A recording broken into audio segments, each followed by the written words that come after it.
14 अगस्त यकीनन ये बहुत खुशी का दिन है, शुक्र मनाने का दिन है, अल्लाह की बारगाह में सजदे करने का दिन है। मगर उस दिन क्या होता है? ढोल तमाशे, गाने बाजे, म्यूजिकल प्रोग्राम, नाच गाने। बल्कि बदकिस्मती से बताया जाता है कि 7 मिलियन यानी 70 लाख अफराद यौम आजादी पर पाकिस्तान में मुनशियात इस्तेमाल करते हैं।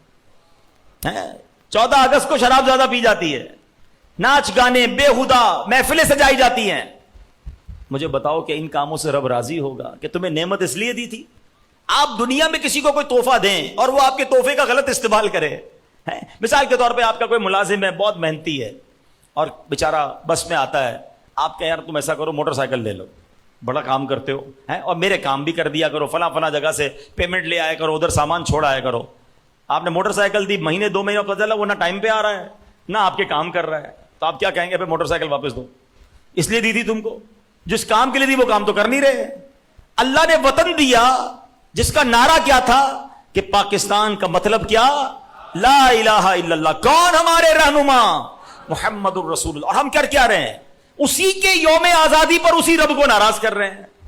एक इदारे ने बताया, एक इदारे की तहकीक आई है कि अब तक वो इदारा पाकिस्तान में $800 मिलियन की ड्रग्स मुनशियात जब्त कर चुका है।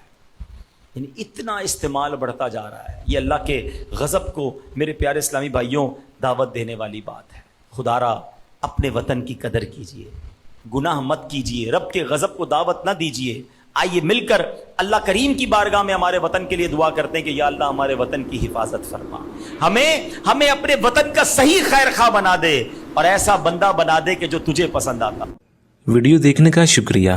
अगर आप चैनल पर नए हैं तो सब्सक्राइब कर लें और साथ ही साथ बेल आइकन पर भी क्लिक कर दें ताकि यूट्यूब हमारी हर वीडियो का नोटिफिकेशन सबसे पहले आपको भेज दे। जज़ाकल्लाह।